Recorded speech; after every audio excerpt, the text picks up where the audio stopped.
अस्सलाम वालेकुम। अच्छा, आज हम इसका सवाल नंबर 4 शुरू करते हैं। अब ये मैंने अपना जिस टर्म को इस ब्रैकेट के अंदर क्लोज़ किया हो, ये हमें इस फार्मूले के अंदर फिट करनी है। तो वो कैसे होगी? वो कुछ इस तरह होगी कि हमें पता है कि यार 4 जो है वो हमारा 2 का स्क्वायर है और p स्क्वायर सेम रखा, फिर माइनस भी सेम और फिर 12 भी सेम, फिर p और q ये भी सेम, फिर प्लस भी सेम, और फिर ये जो 9 जो है ये है हमारा 3 का स्क्वायर, तो हमने इसको 3 स्क्वायर कर दिया, और q स्क्वायर भी सेम, फिर माइनस भी सेम रखा हमने, और 49 जो है हमें पता है वो 7 का स्क्वायर है, तो उसको हमने 7 स्क्वायर में लिख दिया, और r स्क्वायर भी सेम। अब फार्मूला ये था कि हमारा a square minus 2ab plus b square. अच्छा, अब यहाँ पे वो माइनस की साइन है, तो ये अच्छा, अब हम ये वाला फार्मूला इस वजह से यूज़ करेंगे कि हमें यहाँ पे माइनस की साइन मिली हुई है, ये देखें। तो इस हवाले से तो अब ये होगा कि ये हमारा 2 और p इन दोनों के ऊपर स्क्वायर है, तो इन दोनों को हमने होल स्क्वायर दे दिया, और यहाँ भी 3 और q के ऊपर इन दोनों के ऊपर स्क्वायर है, तो इसको भी हमने यहाँ पे होल स्क्वायर में दे दिया।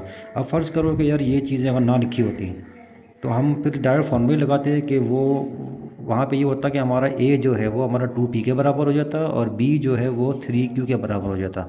ठीक है, तो अब a स्क्वायर, तो यानी कि a स्क्वायर और फिर यहाँ पे प्लस b स्क्वायर, तो ये हमारी b स्क्वायर हो गई। अब a की जगह a की वैल्यू रख रही थी, क्योंकि यहाँ पे a है हमारा, तो यहाँ पे a की वैल्यू रख रही थी, तो ये वही रखेंगे जो हमने यहाँ से निकाली है, और यहाँ पे भी b की वैल्यू ही रखनी है, वो भी हम अपना वही रखेंगे जो हमने यहाँ से निकाली है। अब ये हमें पता है कि दोबारा यार, अब ये मैं जिस चीज़ को दोबारा ब्रैकेट में क्लोज़ कर रहा हूँ, तो ये चीज़ हमारी जो है वो इस फार्मूले के बराबर हो गई, और ये फार्मूला हमारा इस चीज़ के बराबर है, तो इसका मतलब कि इस चीज़ को हम इस फॉर्म में लिख सकते हैं। तो अब क्या करेंगे, नेक्स्ट स्टेप में हम इसी चीज़ को इस फॉर्म यानी इस फॉर्म में लिखने के लिए हमने सबसे पहले ब्रैकेट लगाया, फिर a की जगह a की वैल्यू जो कि हमारी ये है, और फिर माइनस हमारा फार्मूले वाला सेम, और फिर b की जगह b की वैल्यू, और हमारा स्क्वायर जो है वो भी हमारे फार्मूले का था, फिर माइनस भी सेम रखा था हमने, और फिर ये अब चूँकि यहाँ पे स्क्वायर 7 के ऊपर भी था और r के ऊपर भी था, तो इस हवाले से हमने यहाँ पे इन दोनों को होल स्क्वायर दे दिया, और फिर वही चीज़ यहाँ पे शिफ्ट कर दी।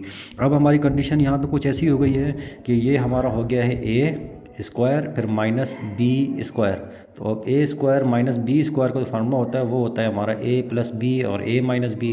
तो a की जगह मैंने a की वैल्यू लिख दी, ये 2p माइनस 3q वो हमारी ये है, और फिर b की जगह हम ये वैल्यू लिखेंगे जो कि है हमारी 7r।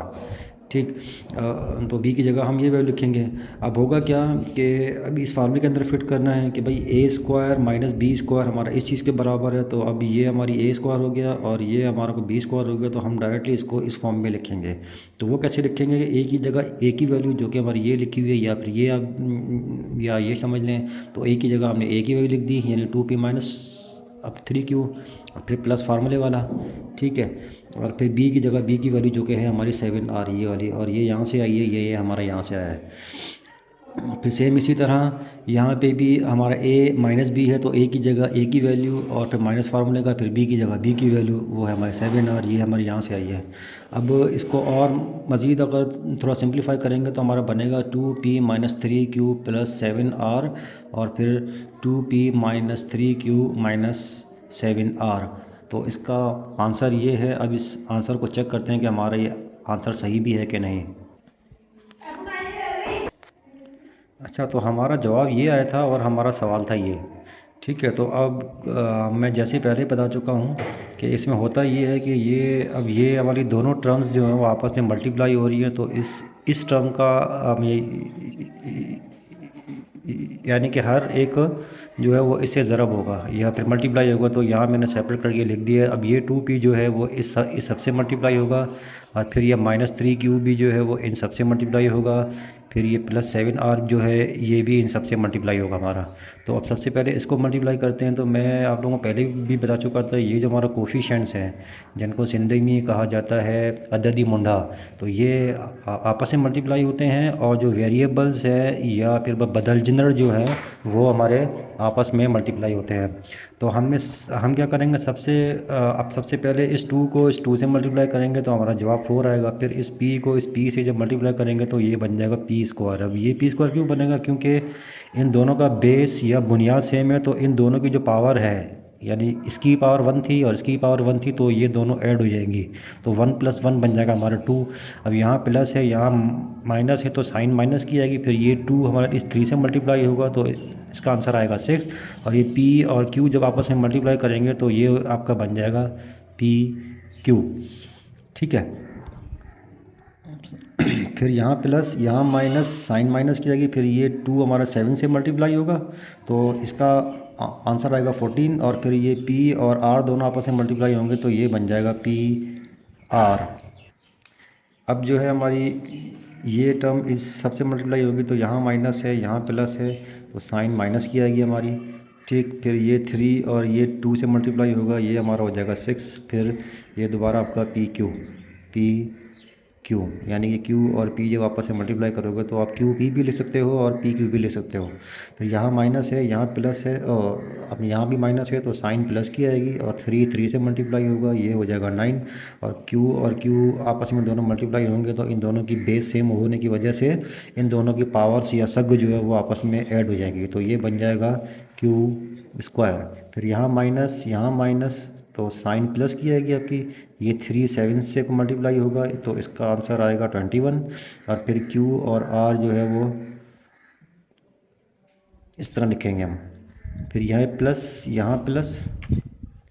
ठीक, यहाँ प्लस, तो इसका जो है वो हमारा जो साइन है वो भी प्लस का आएगा, तो साइन हमारा प्लस का है। फिर 7 2 से मल्टीप्लाई हुआ, इसका जवाब आया 14। फिर R और P जो है ये आपस में मल्टीप्लाई हुए, तो हमारा क्या आ गया PR। अब यहाँ पे ये प्लस साइन और यहाँ पे माइनस साइन है, तो प्लस माइनस क्या बनता है, हमारा माइनस बनता है। फिर 7 जो है वो इस 3 से मल्टीप्लाई होगा, हमारा आंसर आएगा 21।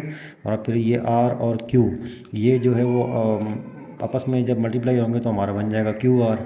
अब यहाँ प्लस, यहाँ माइनस, साइन माइनस की आएगी, 7 से मल्टीप्लाई होगा, ये हमारा आंसर आएगा 49। और R से मल्टीप्लाई होगा, तो इसका आंसर आएगा R², क्योंकि इन दोनों की बुनियाद या बेस जो है वो हमारी सेम है। अब मज़ीद अगर इसको देखें हम, मज़ीद अगर इसको हम देखें, तो ये जो हमारी टर्म है, मैं जिसको सर्किल कर रहा हूँ, यानी कि ये 14 PR है, यहाँ पर भी 14 PR है, ये माइनस में है और ये प्लस में है, तो ये हमारी कैंसिल हो जाएगी। ठीक, और यहाँ पर फिर ये 21 QR है, और यहाँ पर भी हमारा 21 QR है, ये भी प्लस में है और ये माइनस में है, तो ये भी कैंसिल हो जाएगा हमारा। अब जो पीछे जो हमारा बचता है वो हम यहाँ लिख लेते हैं।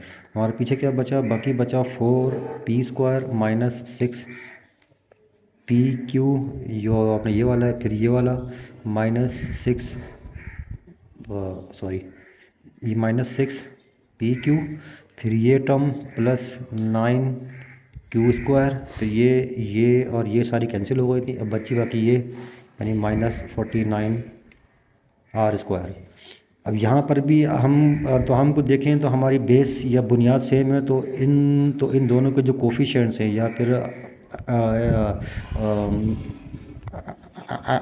आददी मुंडे जो हैं वो आपस में ऐड हो जाएंगे। तो ये किस तरह होगा, ये 4P² तो हमारा सेम रहेगा, फिर ये माइनस भी सेम रहेगा। अब 6 और 6 कितने हो जाएंगे, 12 हो जाएंगे।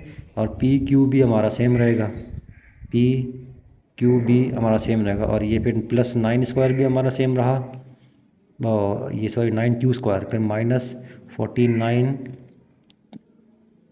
R² भी हमारा जो है वो सेम रहा। अब हम देख सकते हैं कि हमारा जवाब जो है वो वापस इस सवाल की सूरत में आ गया है, जो कि हमारा सवाल था ये, यानी 4P² - 12PQ, फिर +9Q² और -49 R²। तो इससे ये ज़ाहिर हुआ कि हमारा जवाब भी ठीक है, और तो हम अपने ही जवाब को ख़ुद चेक कर सकते हैं, तो हमें किसी से कोई पूछने की ज़रूरत नहीं है।